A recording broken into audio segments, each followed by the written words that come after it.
I'm seeing these guys on Wednesday. Good morning, Jennifer. Good morning, everyone. How are you? Good. How you feeling? I'm all right. Yeah, you sound just all right. Yeah, I've been worse. I've been better. All right. Well, we got right now we have Mayor Tom Tallman, the new mayor of the village of Hamburg, and on Zoom. Oh, here he is. Come on in, have a seat. You're welcome to sit up front if you like, here.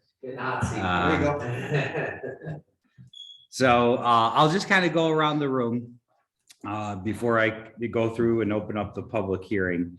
Mary Doran, Executive Assistant for the Hamburg IDA, Mayor Tom Tallman, Village of Hamburg, Patrick Ojani representing the developer, and then we have IDA Board Chairman Bob Hutchison, Andrew Palmer, Treasurer Bob Reynolds, and Tom Moses, a board member. And then on our Zoom call, we have our IDA attorney, Jennifer Strong. All right, I'll kick this off. This is a public hearing for the Town of Hamburg Industrial Development Agency. This public hearing notice was printed in the Hamburg Sun, April 8th, 2022. It's Monday, April 18th, 2022 at 8:30 a.m. Hamburg Village Hall, 100 Main Street in Hamburg, New York.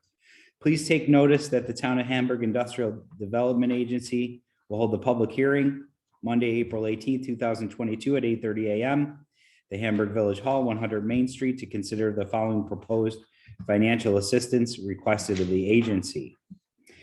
Pursuant to Article 18-A of New York State General Municipal Law, a public hearing will be conducted electronically and in person as hereinafter described.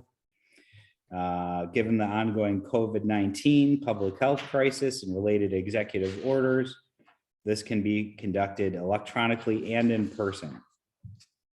290 Lake Street Holdings LLC project request for increased agency assistance in the form of lease only or lease with mortgage transaction in an amount not to exceed $4,520,892. The assistance contemplated by the agency will include mortgage tax abatement, sales tax exemption on any materials and or equipment purchased for incorporation into the project, and real property tax abatement in accordance with existing agency uniform tax exemption policy guidelines as amended.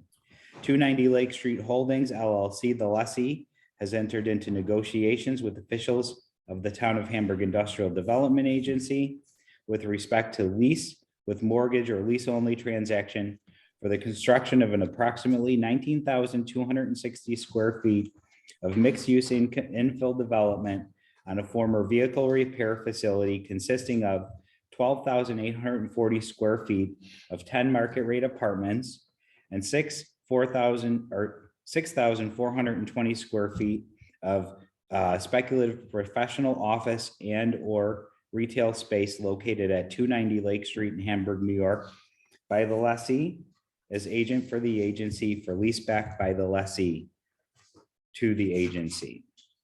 The project will allow the lessee to expand its operations and employment in the town of Hamburg. The lessee will then look to lease the facility for residential, multifamily housing, and professional office and or retail tenants, also known as the project. The agency encourages all interested parties to submit written comments to the agency, which will be included within the public hearing record until the comment period closes on April 19th, 2022. And finally, additional information can be obtained from and written comments may be addressed to the Hamburg Industrial Development Agency. Attention, Sean Doyle, Executive Director, 6122 South Park Avenue, Hamburg, New York, 14075, or via email at sdoyle@townofhamburgny.com.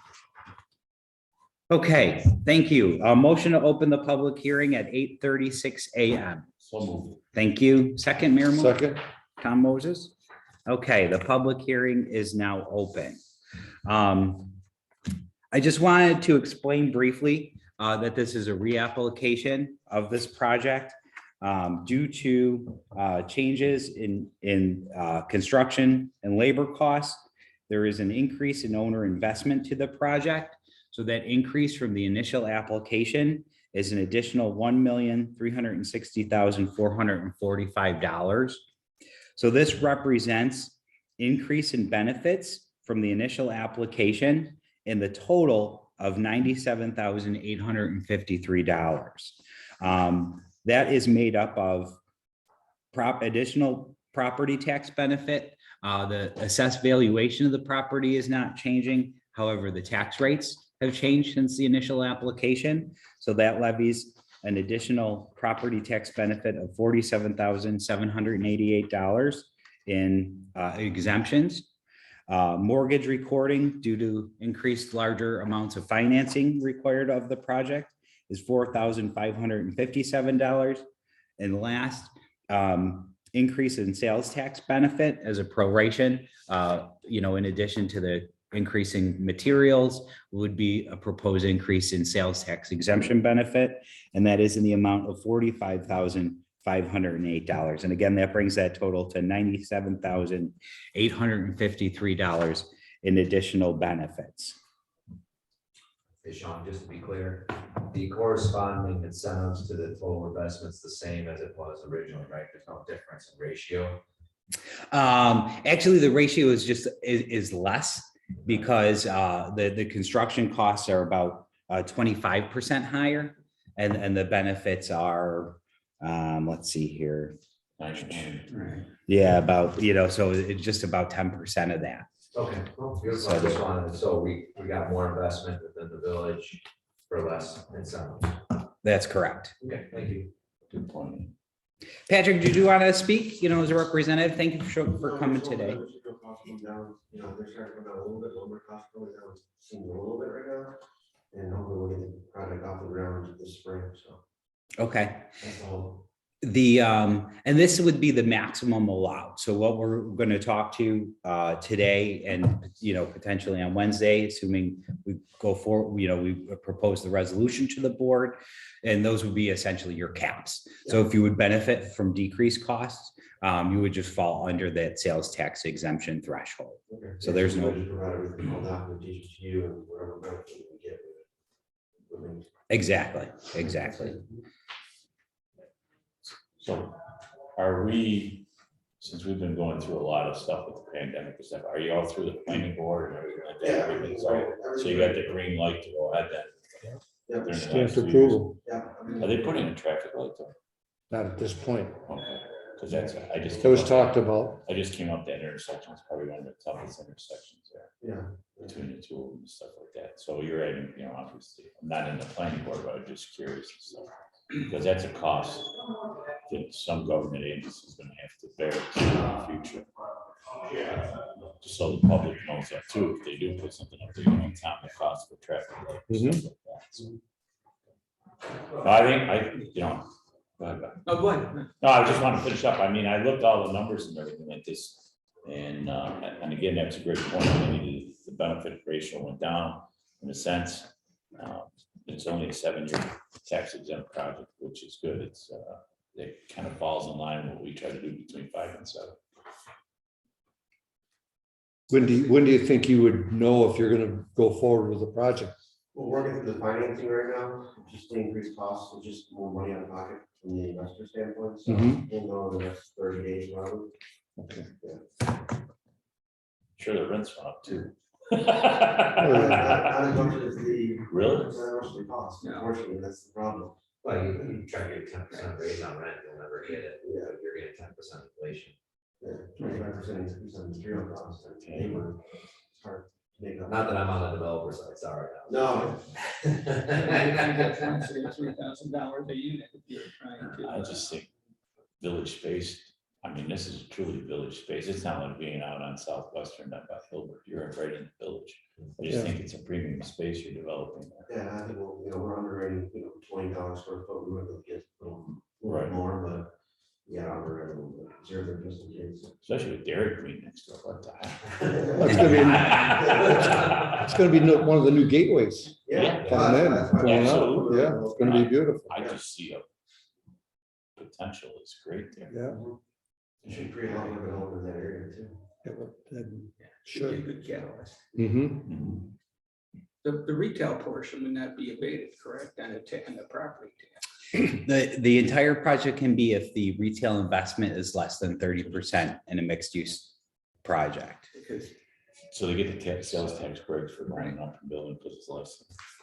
I'm thinking the property tax end of it was. See, I know the land portion is not abated on the, Right. Mhm, but correct. there were some that were projects that were big enough that there was an apportionment made from the, Yeah, they can be like essentially like bifurcated, but not in the mixed use, as long as they don't exceed that threshold. right, okay. So, and we've received, updated accounting detail, like construction cost estimate detail from the developer.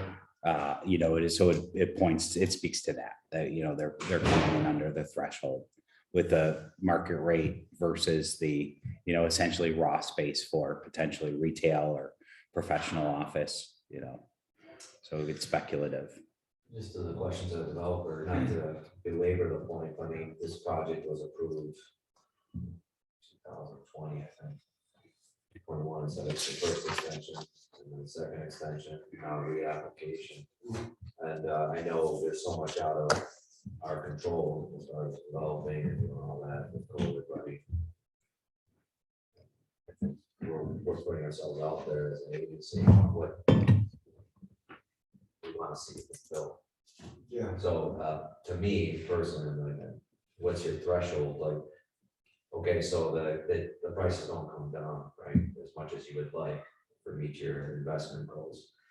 But when will it, I don't see, I mean, I'm not probably at your level but I don't see construction costs coming down too much. It's gonna continue to go up, especially with financing going up. Yeah. So my question is, I mean, we're doing this, we're meeting, we're gonna have another meeting, we're gonna get this approved, and it will be 2024 and waiting for construction costs to come down. And I don't mean to be facetious or mean or just, Yeah, that's not. I mean, we're all waiting for the numbers to all align and work. So the project can work, and spend $1 million up, they're not gonna get a return on it. Sure. They say they'll wait until it makes sense, so I'm pushing, I'm a consultant on the project. When a shovel gets in the ground, I get paid. Right. So if a shovel doesn't get in the ground, I don't get paid, so as much as that, you guys wanna see it, I wanna see it, I get paid, so, I'm pushing as much as I can with these guys. So I guess the big question, do you have a drop dead date coming up? There's not a jump there.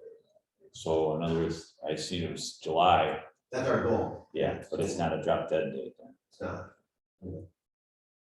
How long is this good for then? 6 months like we do? This would be good for a year. 1 year? This would be good for a year.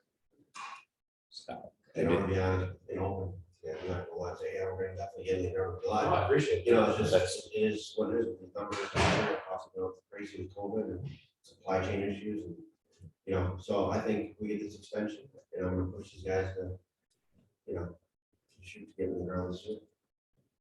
are you involved directly with the financing? Yeah. Is there pre-leasing as a requirement? There's not. No, Okay, no. They'd like to see it, and I have some people calling interest already, but can't say, hey, the building will be done in a year, I don't know when we're gonna get in the ground, so I can't. We're kind of in that weird stage right now, so, but that'll lease up, that's not an issue, I don't think, at all. okay. That'll lease up, as soon as we, start, put a shovel in the ground, I think it'll be, yeah. Can I ask one question from Mary? Are you comfortable with everything going forward here? I am, though, a building permit needs to be pulled by September 30th to start the process of unit approval all over. Our code changed, on September 30th, the building permit has to be issued or begin the, planning and architect review again. Not that that would be a problem, but there's a new code that has been adopted and could, let's pull the building permit by the end of September, and then it's going ahead. Yeah, So they would have to kind of reapply. they would have to begin the process and. Okay. Which then would that put our resolution to negate it if they have to reapply for zoning? No, our resolution is written that they have to, before we can close, get all the permits and zoning in place. So they wouldn't have to reapply to us. Okay. So, but they do have kind of like a drop dead date then for a How long is permit. the permit, once we, say we. 1 year. So, So if you pull the building permit at the end of September, I believe it's a 1-year building permit. So in essence, you do have longer, but because the code changed and there's new, there could be some new variable things in the code. We need to reevaluate, it would need to be reevaluated under the new code. Right now, because it's approved on the old code is carrying through for 6 months after we adopted the code, which was at the end of March. Something for your investors. yeah, that's what I want to know. Thank you. But I agree with Mr. O'Johnny. I think this could be the impetus to increase development on Lake Street and it would benefit the community. Right.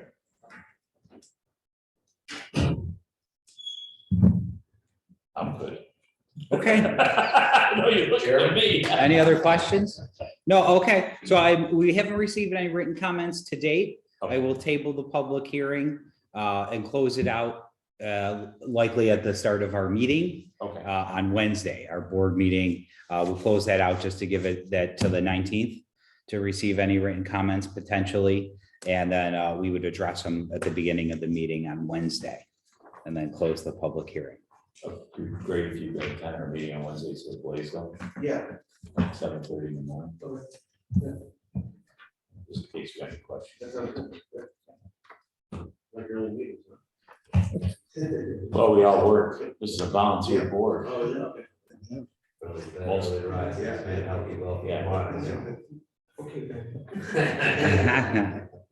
Okay, thank you, Jennifer. You You're can- welcome. Bye, everyone. Jennifer says goodbye. Bye, Bye, Jen. Jen. Thank you.